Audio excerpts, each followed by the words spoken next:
What is up, everybody? Welcome back to the Big Donch Podcast, Ep.4 of our Sports World Weekly.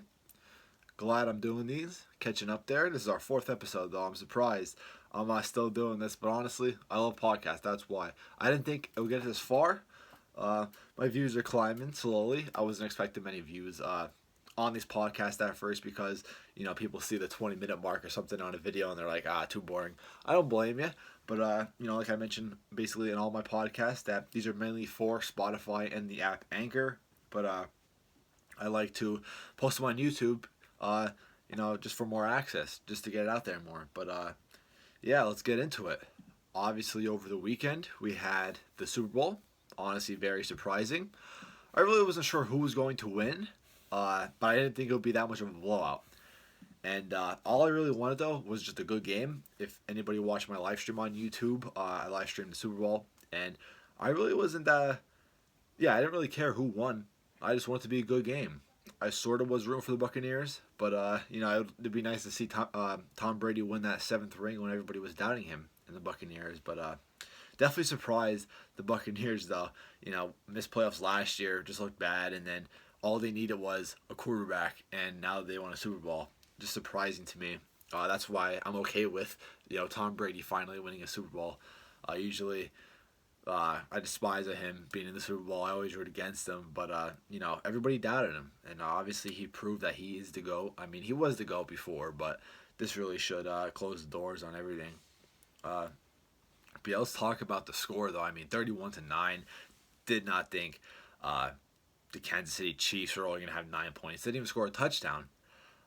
Now, the Chiefs' offensive line, I'm sure anybody who watched the game, definitely wasn't on Mahomes. I mean, he played his heart out. If anybody could see that one play of him, diving, throwing that play. If that would have been caught, that would have been probably the greatest play in Super Bowl history, let's be honest. But, the receivers and the offensive line just let him down. I mean, Kelsey was dropping. Tyreek Hill was dropping some.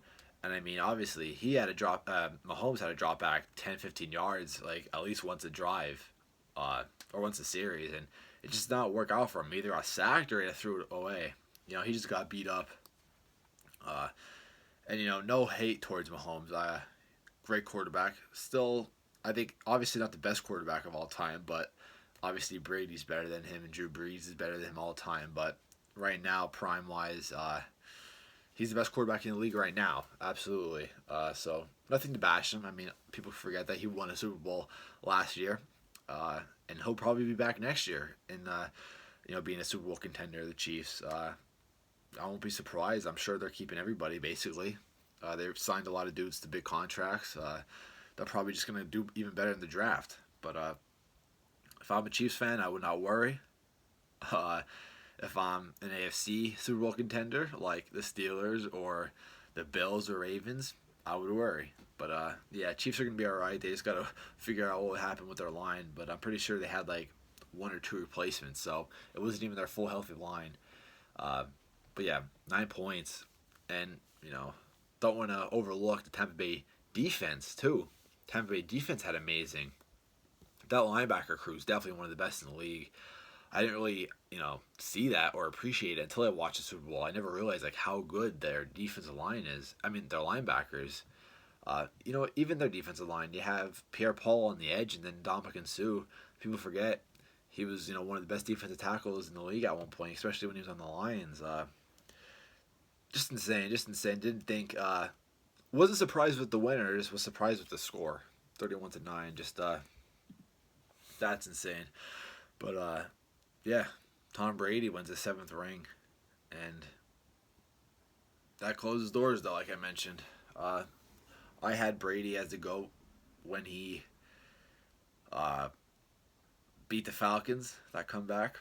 I didn't want to admit it. I mean, I had Joe Montana as the GOAT. I'm sure a lot of people did until that game. That just, basically said, all right, he's the GOAT. And then won another Super Bowl against the Rams and then won this Super Bowl. This doesn't only make him the greatest quarterback of all time. This should make him the greatest football player of all time and one of the greatest just overall athletes of all time. The fact that he's, 42, 43 years old, joins a different team after staying on a team for 20-some years, wins the Super Bowl in the first season. A team that didn't even make playoffs last year and didn't make playoffs in a while. Okay, comes to a team that's not doing so well for the past couple of years, and then brings them not only to a Super Bowl, but wins the Super Bowl. That not a lot of athletes could do that. Okay, I can think of a few. All right, Tom Brady, LeBron James, and baseball wise, I can't even think of any. It's just that hard to do. Just hard to go to team. Peyton Manning did it too, but I guess it took Peyton Manning a couple years to do so, and the Broncos weren't terrible, unlike the Buccaneers were. So that's why I have Tom Brady as the GOAT. 7 rings, 7 well-deserved rings. Maybe, actually, I can say that wrong. Maybe 5 deserved rings. That win against the Seahawks when they should have ran the ball, which got kind of lucky. I mean, probably one of the worst coaching decisions in the history of football. And then that comeback, even though he was a big part of that comeback, I just can't believe the Falcons actually, had another bad coaching decision against the Patriots. And 20-3, how do you do that? I don't know. I'm not even a Falcons fan, but that still hurts me for the Falcons. I was rooting for the Falcons so hard. I love Matt Ryan. I wanted to see Julio Jones win something. I wanted to see their coach win something.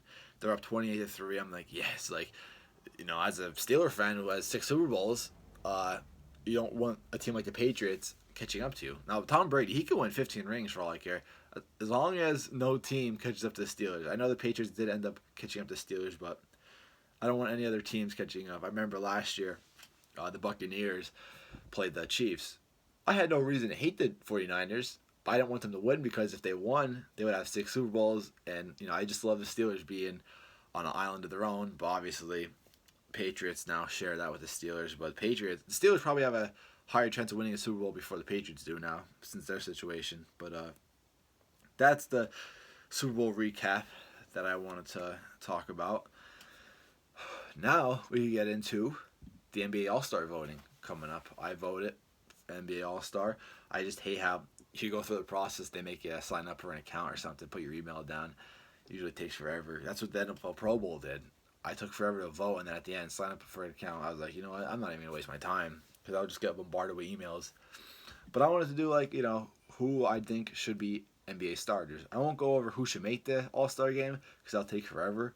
But NBA starters for the All-Star, if they even have it. I mean, some players were saying that it'd be a terrible idea to have an All-Star game. In my opinion, it's not really that bad. It's not really a terrible idea. I mean, maybe having a dunk contest is, or a 3-point competition, but you can get rid of all the extra stuff, but at least have the All-Star game. I mean, you're already having games with fans.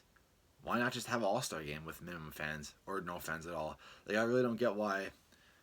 I don't get how that affects anything, having an All-Star game. You know what I mean? That's just my opinion. You're already having games already, regular season games. I don't really see how much of harm an All-Star game will do. And plus, everybody who watched the All-Star game last year was amazing. That was great. That was one of the best All-Star games in a while. Why skip a year? Sports been bad for the past couple of months. Let's be honest, with COVID. Let's try to make up for everything we have. But let's go over my All-Star team. So, for the West, we have Steph Curry, starting point guard. Obviously, came back, definitely being top 3, maybe top 5 MVP voting, in my opinion, candidate. Too early to tell who wins MVP, but he's up there. It's crazy. He doesn't have barely any help now with Klay Thompson gone. Not gone, but injured. And their center injured. And Draymond Green, obviously, not terrible, but he's not as good. He's not really an offensive weapon. He's just basically the overall player, but he doesn't really have any offensive weapons, Steph Curry. So he's basically just carrying the Warriors, and he's still playing great.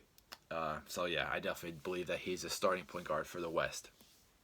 Now, shooting guard, I have Luka Doncic. Now, I know Luka plays a bunch of positions, but he could play. He's just a 2. He doesn't obviously be designated as a shooting guard, but he'll be the second starter. And then small forward or power forward or the 3, wherever you want to put him. Kawhi Leonard, everybody knows, one of the best defenders in the league. Then LeBron James at the 4 or 3, wherever you want to put him. And 36 years old and still in the MVP talks every year. Just unbelievable. And then Jokic, the Joker. I mean, he's insane. He's just getting better every year. He's in the MVP talks too. So I have him starting center for the West. Now let's talk about the East. Point guard was kind of hard. East don't have that many point guards. Like, they're all like great, not great, but they're all like above average. All the point guards in the East. All right, so like it's hard to pick a starter. But I think the one that stands out the most is Kyrie Irving. He's honestly just a better scorer, not the better all-around player. I'd say the better all-around player is Ben Simmons. Not to be biased that I am a 76ers fan, but he's the better overall player. He's averaging close to 2 steals a game, averaging almost a block a game, and then plus everything else he's almost averaging a triple-double. Not the best scorer, but he's just a better overall point guard. But don't see him starting because Kyrie Irving still is better. That's the point guard for the East. Then, shooting guard. This one's kind of easy. Bradley Beal. Everyone's seeing what he's doing. Got snubbed at the All-Star game last year, but definitely see him being an All-Star starter this year. I think he's leading the NBA in points per game, so definitely should be starting shooting guard. And then small forward, Kevin Durant. I love seeing Kevin Durant. Kevin Durant used to be one of my favorite players on the Thunder. Didn't really change much when he went to the Warriors. Still thought it was a snake move. But, obviously his playing ability did not change. I still loved the way he played. Being able to be that tall and move like a point guard and shooting guard, just insane. So Kevin Durant's still playing like that now. Definitely believe he's the small forward starter for the East. Now, Giannis, back-to-back MVP. Not playing his best basketball this year, but still good enough to be the power forward for the East. And then Joel Embiid, so happy with how he's playing this year. This is definitely his best he's been playing, and also in the MVP talks, top 3 at least. Definitely the best center in the league right now.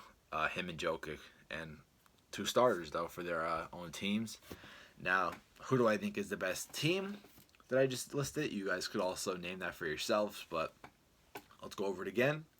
West, we have Curry, Doncic, Kawhi, LeBron, Jokic. Then for the East, Kyrie Irving, Bradley Beal, Kevin Durant, Giannis Antetokounmpo, and Joel Embiid. In my opinion, I think the West has a better roster, just because you have 2 great shooters with Curry and Doncic, and then you have Kawhi and LeBron. All right, LeBron can play any position, and Kawhi is just a great defender along with scoring, and that's rare to find a great defender who could score anywhere also. And then Jokic, basically he's like a point center, point forward. So, I just think they're all better. So I'll go position by position though. Curry or Kyrie, I'll pick Curry. Doncic or Beal, equal kind of, but a little slight advantage to Beal. Kawhi and Durant, kind of equal, a little slight advantage to Durant. LeBron and Giannis. LeBron, especially just this year at least. And Jokic versus Embiid. Equal, slight advantage to Embiid. But as a whole team together, I see the West AllStar Team winning. Hopefully that makes sense though. I know I listed a lot of the East players as better, but I think as a team, all right, Curry and LeBron would be a great match, and then Jokic down center who would play also from the 3 or from the mid-range. Joel Embiid really can't do that. He's more of a post scorer. That's why I love Joel Embiid. Obviously, the post scoring is fading away. That typical post player from back in the day is starting to go away lately. Joel Embiid, Dwight Howard, Andre Drummond, they're like the true centers who really have it now, but it's starting to fade away though. A lot of people are, transitioning into a shooting type center, and just because the game's getting faster.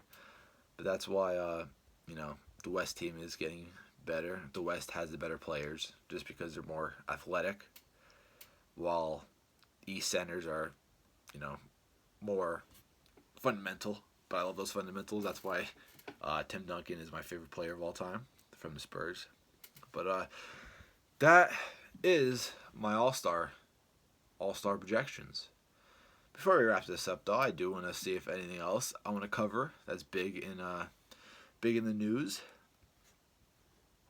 So, okay. The Washington football team re-signs backup quarterback Hopefully I said his name right. I always mispronounce his name. Don't know how to say it. But that, I mean, that QB situation's strange. Okay? Now, comeback player of the year, Alex Smith. Okay? He was great in his prime. Alright? And he's still a good quarterback. But if they're actually wanting to win, a Super Bowl, then they got to look for actual franchise quarterback. I mean, Smith is getting older. He's not really their franchise quarterback. I don't think he's good enough. All right, I love the guy. I love his hard work and his dedication to come back to start. But I don't think he's good enough to bring that team to a Super Bowl. And surprisingly, they are good enough to be a Super Bowl contender in the next 2 or 3 years. Okay, but they gotta get the QB position right. That's what they're really lacking. Their defense is honestly getting better. They're young. They could probably do better in the draft. And then the football team just needs to look for a running back and maybe another receiver behind McLaurin. But they could be good. The football team could be good if they figure out their QB situation. And I don't know yet. I'm obviously not no coach, but they got to figure it out. Maybe Heineken could be their future, the football team. But we'll just have to see. And then also, I just came across Seahawks and Russell Wilson. Apparently some trade rumors. I mean, you say one thing and they're automatically trade rumors. Honestly, in my opinion, don't think anything will happen. I think he'll stay. It'll be stupid of him to leave. He does definitely need some help though on the offensive line. He gets hit pretty hard, and that's a big reason why they can't really have any success in the postseason because their offensive line. But yeah, I think he stays though. I think he stays another 2 or 3 years at least, and then maybe explore options if they're not getting anywhere. So let's see what else now. NFL draft is coming up, but I'm definitely going to touch on that later on when it actually comes up. Let's see. We can talk about college basketball. If you can't see, watch it on my YouTube channel. I'm a Duke fan. Haven't been paying attention. I was paying attention, but I haven't been watching them because I'm just upset with how they're playing. They're a young team though, but they gotta start bringing in more 4-year players. I keep saying this, I've been saying this every year, and honestly, the only one year I was proven wrong was the year they won this, not the Super Bowl, the March Madness championship with Joel Okafor team. That was when I was really into Duke. Not to be a bandwagon, but just those a couple years around that, I was just so into Duke, and they were just dedicated. Like there was a couple 4-year players. We had Quinn Cook, we had Grayson Allen, we had the Plumlees. I mean, that's when I loved Duke, when they had those 4-year players. Now they're not really sticking with that anymore. They really got to stick with the 4-year players. They can't just bring in players that are one and dones who just want to get to the league. You're obviously not going to have success in March Madness. You're not going to have to win a championship, and that's what I never really understand with basketball. Now, football, you get away with it because those players usually stay for 2 or 3 years. They have to. They can't just go one and dones in football. Basketball, on the other hand, I don't know. I feel like these coaches are just okay with bringing in these one and done players and accept the same result every year. That's why Villanova and Gonzaga and usually teams that are shockers are usually in the Final Four or Elite Eight or even the championship every year because they have those 4-year players. They have the chemistry. You rarely anymore see teams like Kentucky, Kansas, Duke in the championship or Final Four anymore because they just don't have those 4-year players. They don't have those guys who actually want to stick to a couple years and not just be one and dones. Now I don't blame the players. I blame the coaches. The players, obviously, they see the money. They want to go. I would do the same thing. I'd be a hypocrite saying that it's the players' fault. But obviously, you got to have experience. You're not going to have experience if you're just having a bunch of freshman lineups. It just won't work. But that's a coaching decision. He got to recruit better. Every coach does. They got to find at least 2 or 3 4-year players who are actually good, and then have 1 or 2 one and dones in their lineup.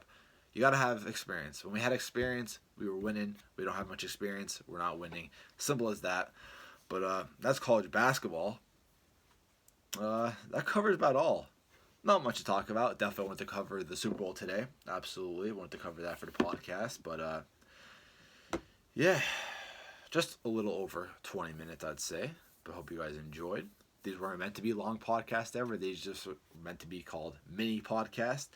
I can't even imagine going over an hour for a podcast, but people do it. People do it usually when they have guests and stuff like that, or they expand more. I usually just like to cover the main topics, the main stories. That's why it's basically called Our Sports World Weekly. I'm not going to go into detail on everything. I just go into detail on the stuff that's important, like the Super Bowl, like the All-Star game, like the Duke basketball situation. But yeah, hopefully you guys enjoyed. People listening on Spotify or Anchor or wherever you're listening to, or watching on YouTube. I appreciate everybody tuning in. If you guys enjoyed this podcast, make sure to leave a like on YouTube and follow me on Spotify. I'm out. Peace.